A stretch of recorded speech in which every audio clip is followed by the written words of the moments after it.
나는 패배하는 법을 모른다. 이기는 방법만 알 뿐이다. 트럼프는 단순한 부동산 재벌이나 전직 대통령이 아닙니다. 그는 철저한 전략가였고 승리를 당연하게 여기는 사람이었습니다. 오늘은 그의 경험과 철학에서 배울 수 있는 7가지 성공 법칙을 알아보겠습니다. 그가 강조했던 핵심 원칙은 부는 전략이며 권력은 선택이다. 그렇다면 트럼프는 어떻게 부를 쌓았고 어떻게 승자가 될 수 있었을까요? 그 답을 함께 찾아보겠습니다. 첫째, 돈을 감정이 아니라 숫자로 다루어라. 많은 사람들이 돈을 대할 때 감정적으로 반응합니다. 돈이 많아지면은 기분이 좋아지고 손해를 보면은 불안해지죠. 하지만 진정한 성공을 거두는 사람들은 돈을 감정이 아니라 숫자로 다루는 법을 알고 있습니다. 트럼프는 사업을 하면서 수많은 경제 위기를 겪었지만 결코 감정적으로 움직이지 않았습니다. 그는 늘 데이터를 기반으로 판단했고 재정적인 결정을 내릴 때 철저히 숫자와 전략을 기준으로 삼았습니다. 그의 성공 사례 중 하나가 바로 1980년대 뉴욕 부동산 시장에서의 투자 방식입니다. 이 시기에 대부분의 투자자들은 공황 상태에 빠져 있었습니다. 경제가 불안정했고 금리가 높았으며 많은 부동산이 헐값에 거래되고 있었습니다. 대부분의 사람들은 이렇게 말했습니다. 지금은 투자할 때가 아니야. 경제가 안정될 때까지 기다려야 해. 하지만 트럼프는 달랐습니다. 그는 숫자를 보고 판단했고 감정을 배제한 채 냉정한 전략을 세웠습니다. 그가 이 시기에 했던 중요한 투자 중 하나가 바로 플라자 호텔 인수 건의였습니다. 플라자 호텔은 뉴욕의 중심부에 위치한 명품 호텔이었습니다. 고급스러운 인테리어와 전통적인 가치를 지닌 이 호텔은 한때 뉴욕에서 가장 상징적인 건물 중 하나로 여겨졌습니다. 그러나 1980년대 후반 경제 위기로 인해 호텔의 가치가 급락했습니다. 운영 비용이 증가했고 기존 소유주들은 재정적 어려움을 겪으며 결국 매각을 고려하기 시작했습니다. 이때 트럼프는 호텔을 인수할 기회를 포착했습니다. 하지만 그는 감정적으로 접근하지 않았습니다. 그는 철저히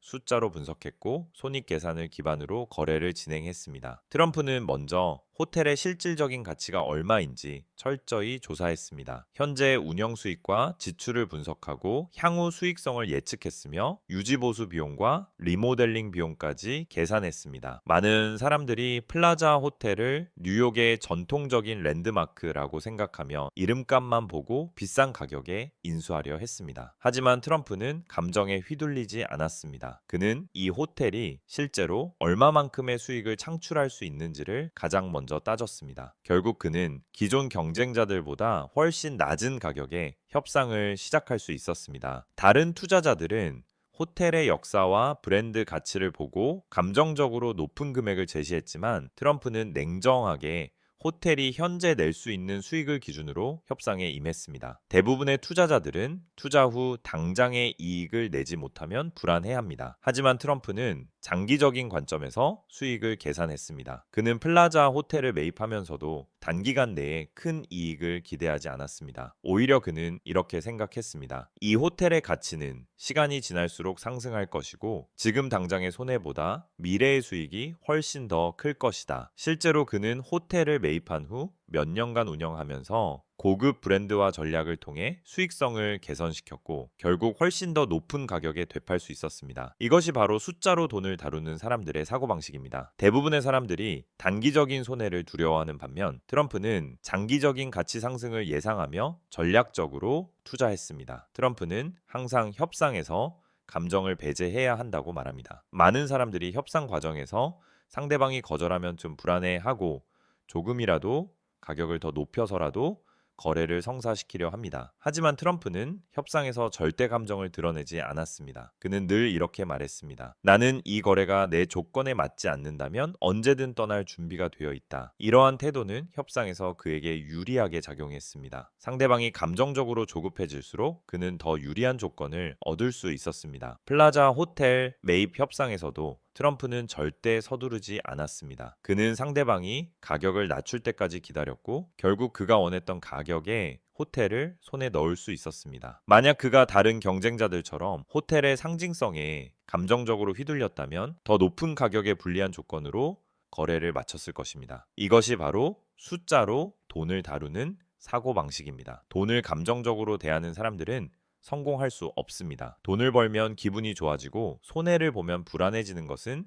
자연스러운 감정입니다. 하지만 그 감정에 휘둘리는 순간 냉정한 판단을 내리기가 어려워집니다. 트럼프는 항상 말했습니다. 돈은 감정이 아니라 숫자로 다뤄야 한다. 여러분이 투자나 사업을 할 때 가장 중요한 것은 감정이 아니라 냉정한 데이터와 전략적인 판단입니다. 지금 여러분이 고민하고 있는 결정이 있다면 이 질문을 던져보세요. 나는 감정적으로 이 결정을 내리고 있는가? 아니면 숫자로 판단하고 있는가? 오늘 여러분이 내리는 작은 결정이 미래의 성공을 결정할 수 있습니다. 그러니 항상 감정을 배제하고 숫자로 판단하는 습관을 들이세요. 둘째, 협상에서 승리하라. 많은 사람들이 협상을 할 때 거절당하는 것을 두려워합니다. 상대방이 안 됩니다 라고 말하면 거래가 끝났다고 생각하고 물러서 버리죠. 하지만 트럼프는 달랐습니다. 그는 협상을 할 때 결코 거절을 두려워하지 않았고 오히려 거절을 협상의 시작점으로 여겼습니다. 그는 협상에서 중요한 것은 단순히 이익을 얻는 것이 아니라 상대방이 자신이 원하는 방향으로 움직이도록 만드는 것이라고 말했습니다. 협상은 단순한 대화가 아닙니다. 그것은 심리전이며 상대방과의 힘겨루기입니다. 누가 더 오래 버티고 누가 더 원하는 것을 얻어내느냐가 승패를 가릅니다. 트럼프는 사업을 하면서 수많은 협상을 거쳤습니다. 그 중에서도 그의 협상 전략이 빛을 발했던 순간이 있습니다. 바로 트럼프 타워를 건설할 때의 협상입니다. 트럼프 타워는 뉴욕 맨해튼 중심부에 위치한 초고층 빌딩으로 그의 이름을 전 세계에 알린 대표적인 건물입니다. 하지만 이 건물을 짓기까지의 과정은 순탄하지 않았습니다. 트럼프가 이 부지를 매입하려고 했을 때 이미 여러 명의 경쟁자들이 있었습니다. 그리고 그 부지를 소유하고 있던 기업은 높은 가격을 요구하며 트럼프의 제안을 거절했습니다. 대부분의 사람들은 이런 상황에서 포기했을 것입니다. 이미 경쟁자가 많고 가격도 너무 비싸니 그냥 포기하자. 하지만 트럼프는 포기하지 않았습니다. 그는 상대방이 거절하면 그 거절이 진짜 거절인지 아니면 더 나은 조건을 기다리는 것인지 먼저 분석했습니다. 협상에서 상대방이 안 됩니다라고 말하는 것은 대부분의 경우 조금 더 좋은 조건을 원합니다 라는 뜻일 때가 많습니다. 트럼프는 이 점을 간파하고 처음에는 경쟁자들보다 낮은 가격을 제안했지만 상대방이 관심을 가질 만한 추가적인 혜택을 제시하며 협상을 이어갔습니다.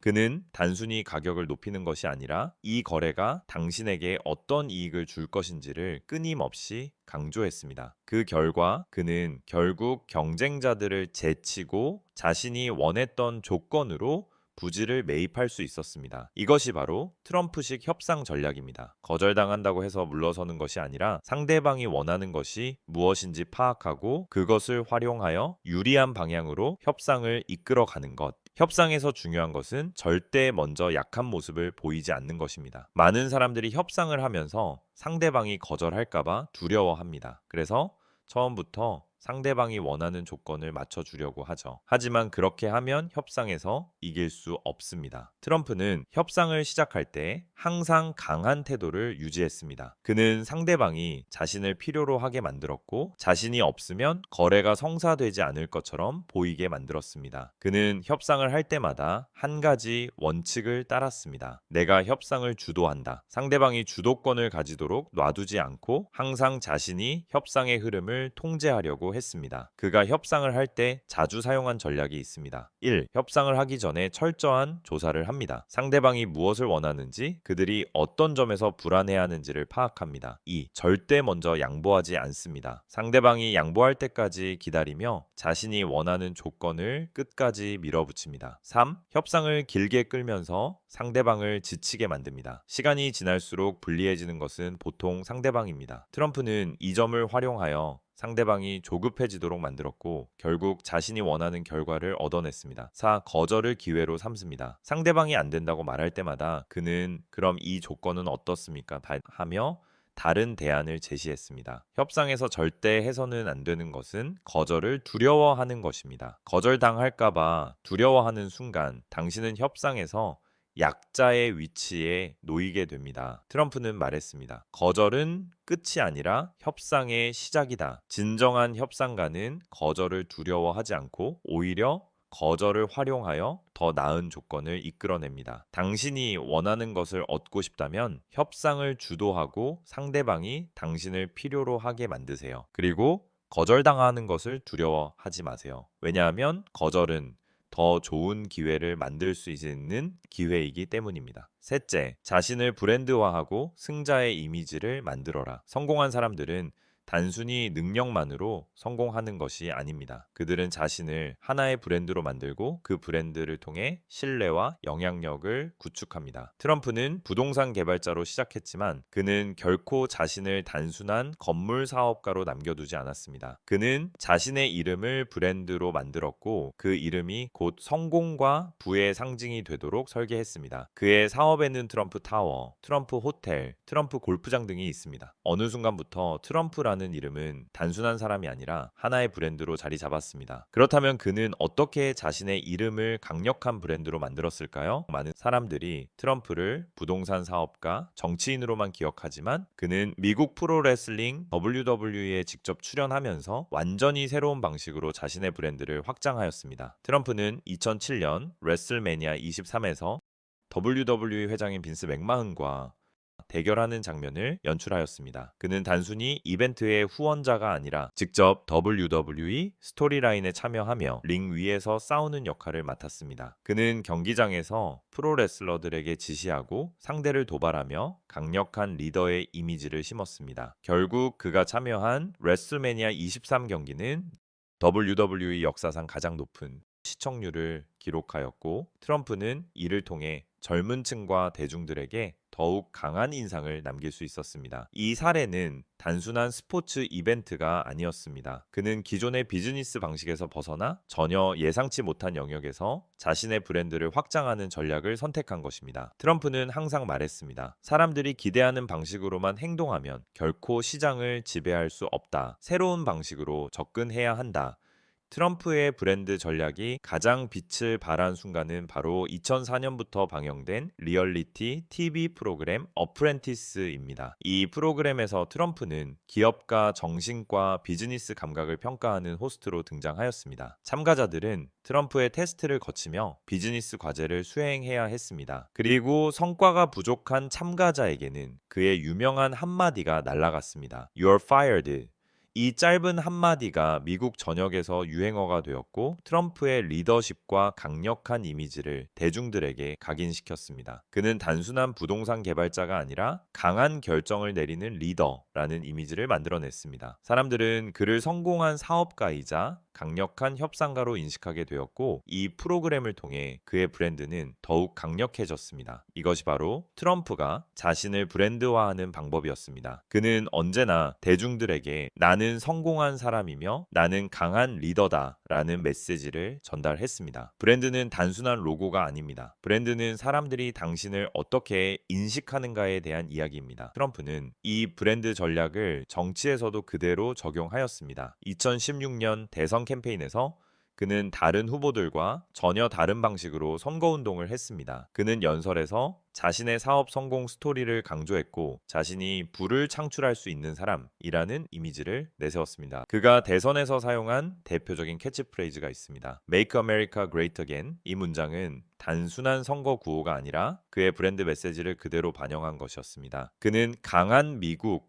성공한 미국이라는 이미지를 만들었고 자신이 그 목표를 이룰 수 있는 리더라는 인식을 심었습니다. 결국 그는 정치 경험이 전혀 없던 상태에서 미국 대통령이 되는데 성공하였습니다. 이것이 바로 브랜드의 힘입니다. 트럼프는 WWE, TV쇼, 정치 캠페인까지 모든 분야에서 자신의 브랜드를 강력하게 구축하였고 그 결과 더 많은 영향력을 가지게 되었습니다. 그렇다면 여러분도 어떻게 자신을 브랜드화할 수 있을까요? 첫째, 강한 이미지와 메시지를 가져야 합니다. 사람들은 애매한 사람보다 확실한 사람을 더 신뢰합니다. 트럼프는 언제나 나는 성공한 사람이다 라는 메시지를 강조했습니다. 둘째, 새로운 기회를 찾아야 합니다. 트럼프는 부동산에서 시작했지만 TV쇼, 스포츠, 정치까지 다양한 분야로 확장했습니다. 셋째, 사람들의 기억에 남는 캐치프레이즈를 만드세요. You're fired, Make America Great Again처럼 사람들이 듣고 바로 떠올릴 수 있는 강력한 메시지가 필요합니다. 넷째, 대중과 소통하는 방식을 다르게 하세요. 트럼프는 기존 정치인들과 다르게 SNS와 직접 연설을 활용하여 자신의 메시지를 전달했습니다. 마지막으로 일관성을 유지하세요. 트럼프는 항상 강한 리더, 승자의 이미지를 강조했고 어떤 상황에서도 그 이미지를 유지했습니다. 브랜드가 강한 사람은 어디에서든 성공할 수 있습니다. 트럼프는 부동산 사업에서 성공했지만 그것만으로 끝나지 않았습니다. 그는 자신을 브랜드화했고 그 브랜드를 통해 더 많은 기회를 만들었습니다. 여러분도 마찬가지입니다. 당신이 어떤 분야에서 일하든 자신을 브랜드화하는 것이 성공의 핵심입니다. 스스로를 브랜드로 만들고 그 브랜드가 승자의 상징이 되도록 하세요. 트럼프는 말했습니다. 사람들은 강한 자를 따르며 브랜드가 강할수록 신뢰를 얻는다. 여러분도 자신만의 브랜드를 만들어 더 큰 영향력을 가지세요. 넷째, 판을 흔들어라. 변화를 두려워하지 마라. 많은 사람들은 기존의 방식에 안주하며 안전함을 추구합니다. 변화를 두려워하고 기존 질서 속에서 편안함을 느끼려고 합니다. 그러나 트럼프는 정반대였습니다. 그는 변화를 두려워하지 않았고 오히려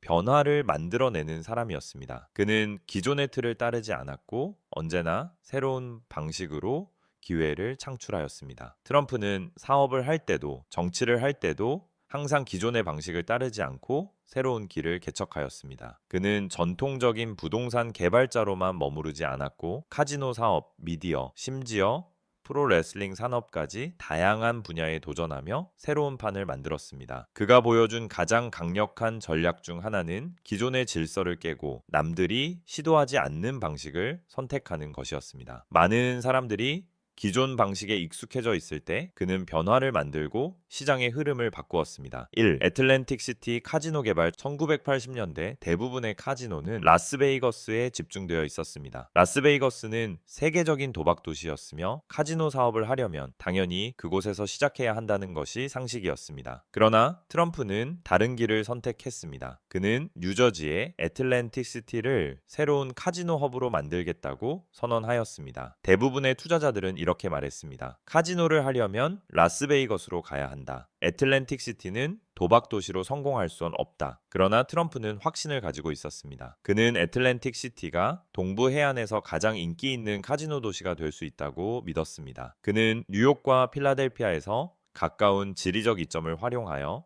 애틀랜틱 시티를 동부 지역의 새로운 도박 중심지로 만들겠다라는 계획을 세웠습니다. 그는 애틀랜틱 시티에 트럼프 플라자, 트럼프 마리나, 트럼프 타지마할이라는 거대한 카지노 리조트를 건설하였습니다. 이것은 단순한 카지노가 아니라 럭셔리 호텔과 엔터테인먼트 시설을 결합한 새로운 개념이었습니다. 이 전략은 대성공을 거두었습니다. 애틀랜틱 시티는 라스베이거스와 경쟁할 수 있는 미국 동부의 대표적인 카지노 도시로 성장하였습니다. 트럼프는 단순한 투자자가 아니었습니다. 그는 시장을 개척하는 사람이었고 기존의 판을 깨고 새로운 질서를 만들어내는 사람이었습니다. 그는 말했습니다. 다른 사람들이 따르는 규칙을 따르면 절대 시장을 지배할 수 없다. 새로운 규칙을 만드는 사람이 되어야 한다. 이 미디어를 활용한 브랜드 확장. 트럼프는 부동산 사업뿐만 아니라 미디어를 적극적으로 활용하여 자신의 영향력을 확장하였습니다. 그는 기존의 사업가들과 다르게 언론과 미디어를 자신의 전략적인 도구로 활용했습니다. 많은 기업가들이 조용히 사업을 운영하는 동안 트럼프는 자신을 대중들에게 각인시키는 것에 집중했습니다. 그는 TV쇼, 인터뷰, 신문기사, 심지어 SNS까지 활용하며 대중들이 항상 자신의 이름을 듣고 자신의 브랜드를 접할 수 있도록 했습니다. 대표적인 사례가 바로 TV 프로그램 어프렌티스입니다. 그는 이 프로그램을 통해 강력한 리더, 성공한 사업가라는 이미지를 심었고 대중들은 그를 단순한 부동산 개발자가 아니라 강한 결정을 내릴 수 있는 인물로 인식하게 되었습니다. 그는 언론과 대중의 관심을 끄는 법을 누구보다 잘 알고 있었습니다. 논란이든 찬사든 언론에 노출되는 것이 곧 브랜드 가치 상승이라는 것을 이해하고 있었습니다. 그는 말했습니다. 좋은 뉴스든 나쁜 뉴스든 사람들이 나에 대해 이야기하는 것이 중요하다. 그것이 곧 나의 영향력을 키우는 길이다. 그는 단순히 사업을 하는 것이 아니라 스스로를 하나의 엔터테인먼트 요소로 만들었습니다. 이것이 바로 트럼프식 미디어 전략이었습니다. 참 변화를 주도하는 사람이 되라. 그렇다면 여러분은 어떻게 변화를 주도할 수 있을까요? 항상 이렇게 해왔으니까 라는 생각을 버려야 합니다. 어제의 방식이 오늘도 통한다고 장담할 수 없습니다. 그리고 모든 혁신은 과감한 결정에서 시작됩니다. 이 방식이 맞을까 고민하는 동안 기회를 잡는 사람은 따로 있습니다. 모두가 한 방향으로 갈 때 반대로 가는 사람이 기회를 얻습니다. 다른 사람이 가보지 않은 길을 개척해 나가는 것도 하나의 즐거움이라고 생각해 보세요. 트럼프는 부동산에서 성공했지만 카지노, 미디어, 정치까지 완전히 다른 분야에서도 자신의 영향력을 확장하였습니다. 변화는 불안한 것이 아니라 성장의 기회입니다. 변화를 두려워하지 않고 스스로 변화를 만들어가는 사람이 되세요. 트럼프는 말했습니다. 판을 흔드는 사람이 승리한다. 여러분도 변화를 주도하고 새로운 기회를 만들어 가십시오. 다섯째, 모두를 만족시키려 하지 마세요. 많은 사람들은 다른 사람들의 시선을 신경 씁니다. 모두에게 좋은 인상을 주고 모두에게 인정받고 싶어 합니다. 그러나 트럼프는 정반대였습니다. 그는 사람들에게 좋은 이미지를 주는 것보다 자신이 원하는 방향으로 영향력을 행사하는 것에 집중하였습니다. 그는 비즈니스와 정치에서 끊임없이 논란의 중심에 있었습니다. 그의 말과 행동은 많은 사람들에게 비판을 받았지만 그는 개의치 않았습니다. 왜냐하면 그는 알고 있었습니다. 모두를 만족시키려 다 보면 결국 아무도 만족시키지 못한다는 사실을 말입니다. 그가 이 원칙을 가장 극적으로 보여준 사례가 있습니다. 바로 미국 MBC 방송사와의 대립 사건입니다. 트럼프는 2004년부터 이 어프렌티스라는 TV 프로그램을 진행하였습니다. 이 프로그램은 트럼프가 직접 신입 사업가들을 테스트하고 최고의 인재를 뽑아 자신의 회사에서 일할 기회를 주는 리얼리티 쇼였습니다. 이 프로그램은 엄청난 인기를 끌었고 You're Fired라는 그의 유행어는 미국 전역에서 회자되었습니다. 트럼프는 단순한 사업가가 아니라 대중적인 인지도를 가진 스타가 되었습니다. 그러나 2015년 그가 미국 대통령 선거에 출마하면서 상황이 바뀌었습니다. 그는 선거 연설에서 강한 어조로 이민 문제를 비판하였고 이에 반발한 MBC 방송사는 트럼프와의 계약을 해지하겠다고 발표하였습니다. 당시 대부분의 사람들이 예상했던 트럼프의 반응은 사과하고 관계를 회복하려 한다였습니다. 왜냐하면 MBC와의 계약은 그에게 막대한 수익을 가져다 주고 있었기 때문입니다. 그러나 트럼프는 전혀 예상치 못한 행동을 하였습니다. 그는 NBC를 공개적으로 비판하며 관계를 끊어버렸습니다. 그는 말했습니다. 나는 내 말을 바꾸지 않는다. MBC가 나를 해고한 것이 아니라 내가 MBC를 떠나는 것이다. 그리고 그는 즉시 자신의 새로운 미디어 플랫폼을 만들어 자신의 메시지를 직접 전달하는 방식으로 대응하였습니다. 결과적으로 그는 MBC와의 관계를 잃었지만 대중들에게는 소신을 굽히지 않는 강한 리더라는 이미지를 심어주었습니다. 그가 이 원칙을 따르지 않고 MBC의 압력에 굴복하여 사과하고 입장을 번복하였다면 어땠을까요? 그는 단순한 정치인이 되었을 것이고 그의 지지층은 약해졌을 것입니다. 그러나 그는 MBC와의 계약보다 자신의 신념을 지키는 것을 선택하였고 결국 더 강한 영향력을 가지게 되었습니다. 이것이 바로 모두가 당신을 좋아할 필요는 없다는 원칙이 가진 힘입니다. 이 NFL과의 대립 사건, 미국에서 NFL은 가장 인기 있는 스포츠 중 하나입니다. 그러나 2017년 NFL 선수들이 경기 전 국가 연주 중 무릎을 꿇으며 사회적 메시지를 전달하는 일이 발생하였습니다. 이 행동을 두고 논란이 커졌을 때 대부분의 정치인들은 조심스럽게 반응하였습니다. 왜냐하면 NFL 팬층을 자극하면 지지를 잃을 수도 있었기 때문입니다. 그러나 트럼프는 달랐습니다. 그는 강하게 반응하며 NFL 선수들의 행동을 공개적으로 비판하였습니다. 그는 말했습니다. 국가를 모독하는 선수들은 경기장에 설 자격이 없다.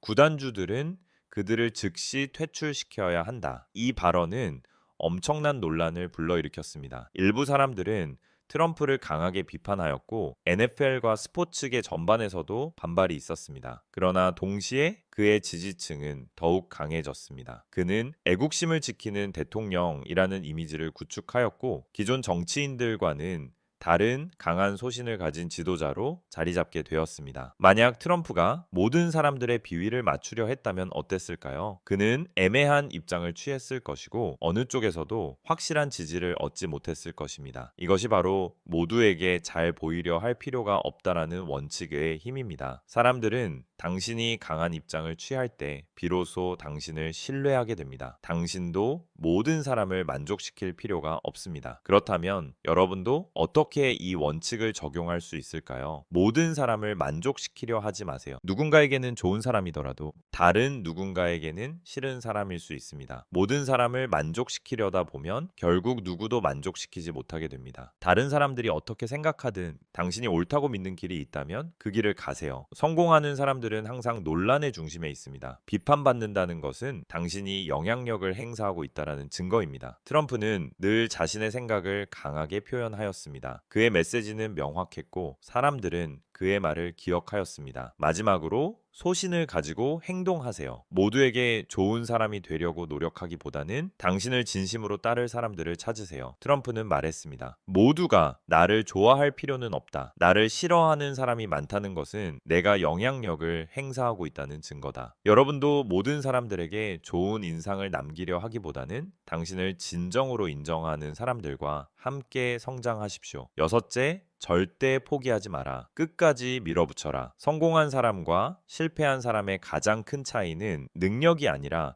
포기하지 않는 태도입니다. 대부분의 사람들은 실패를 한두 번 경험한 후 이것은 내 길이 아니다 라고 말하며 포기합니다. 하지만 트럼프는 결코 포기하지 않았습니다. 그는 어려운 상황에서도 끝까지 밀어붙였고 그 결과 승리를 거머쥘 수 있었습니다. 그가 이 원칙을 가장 극적으로 보여준 사례가 있습니다. 바로 1990년대 트럼프 기업들의 파산 위기입니다. 1980년대 후반 트럼프는 엄청난 성공을 거두었습니다. 부동산, 카지노, 호텔, 미디어 사업까지 그가 손대는 모든 것이 승승장구하는 듯 보였습니다. 그러나 1990년대 초반 미국 경제가 침체되었고 그의 카지노 사업과 부동산 프로젝트들도 큰 타격을 입었습니다. 그의 주요 자산이던 트럼프 타지마할 카지노는 막대한 부채를 안고 있었습니다. 당시 금융기관들은 트럼프가 더 이상 회복할 수 없다고 판단했고 그의 사업을 청산하려 했습니다. 수십억 달러의 부채를 갚을 방법이 없었고 그의 제국이 무너지는 것은 시간 문제처럼 보였습니다. 대부분의 사람들이라면 포기했을 것입니다. 그러나 트럼프는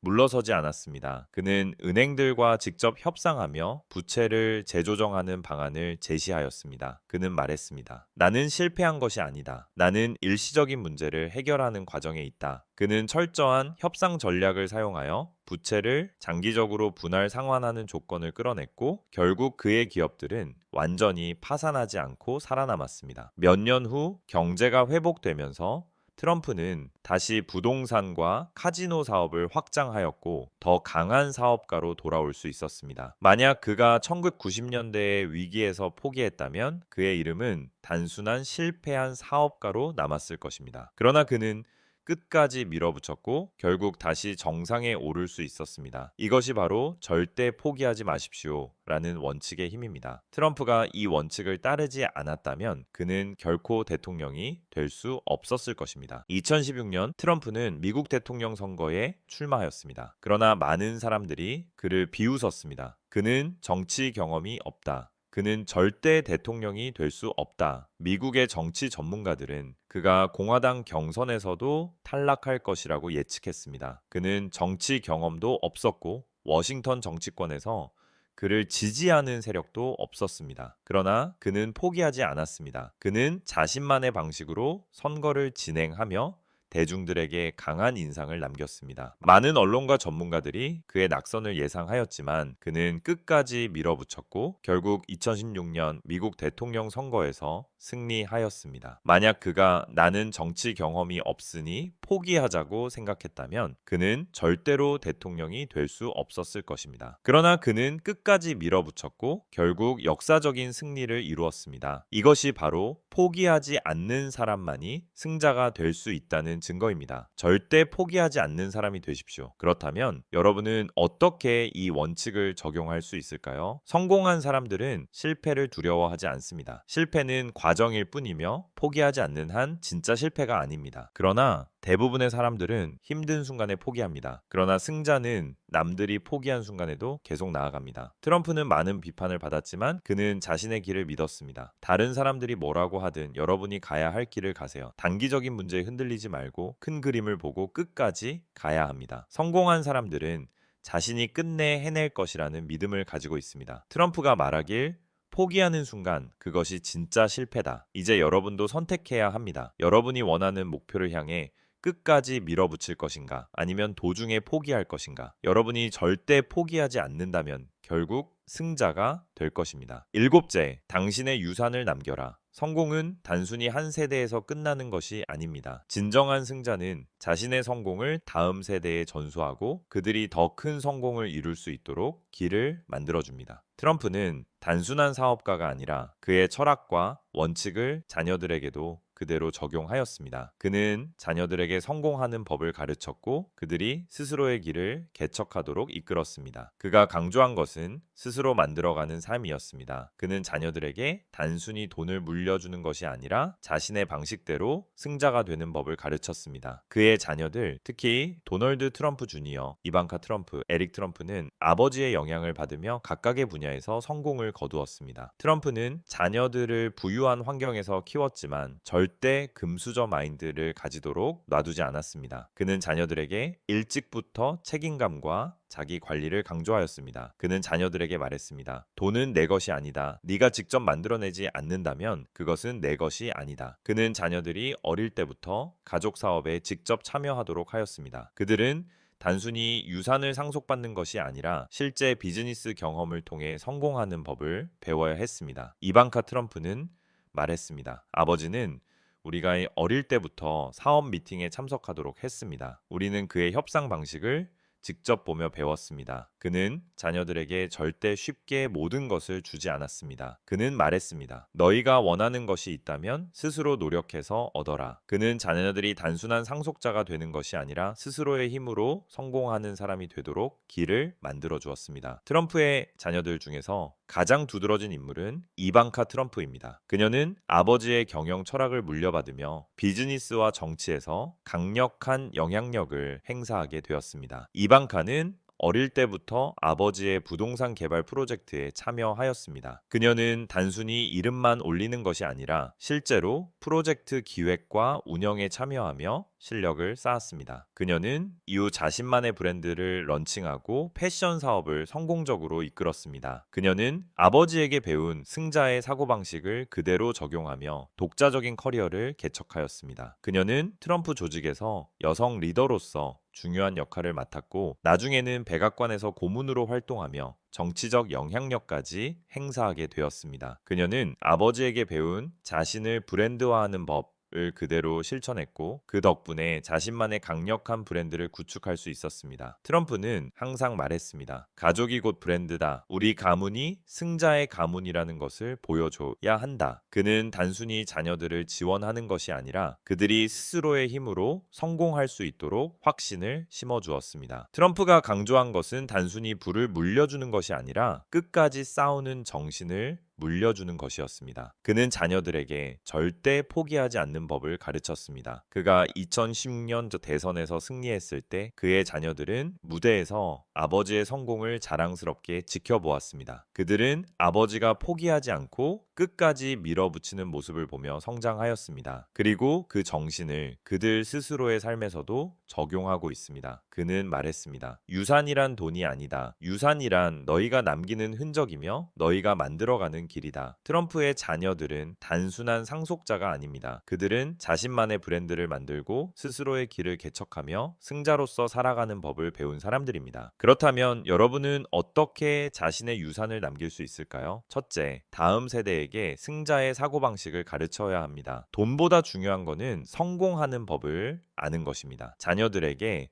실패를 두려워하지 않는 법을 가르쳐야 합니다. 둘째, 책임감을 가르쳐 주세요. 아무리 많은 돈을 물려주어도 그것을 제대로 관리하지 못하면 결국 사라집니다. 책임감과 자기 관리 능력이 중요합니다. 셋째, 자녀들에게 직접 경험할 기회를 줘야 합니다. 트럼프는 자녀들이 실제 사업에 참여하도록 했습니다. 그들은 책이 아니라 현실에서 배우며 성장하였습니다. 넷째, 스스로를 브랜드화하도록 가르치세요. 트럼프는 자신의 이름을 브랜드로 만들었고 그의 자녀들도 각각 자신의 브랜드를 만들어 갔습니다. 자녀들이 자기 자신을 하나의 브랜드로 만들도록 도와줘야 합니다. 마지막으로 포기하지 않는 정신을 심어줘야 합니다. 트럼프는 자녀들에게 끝까지 밀어붙이는 힘을 가르쳤습니다. 그 정신이 있었기에 그들은 각자의 자리에서 성공할 수 있었습니다. 당신은 어떤 유산을 남기시겠습니까? 성공한 사람들은 단순히 자신만을 위해 살지 않습니다. 그들은 다음 세대를 위해 유산을 남깁니다. 트럼프는 돈이 아니라 승자의 사고방식을 유산으로 남겼습니다. 그의 자녀들은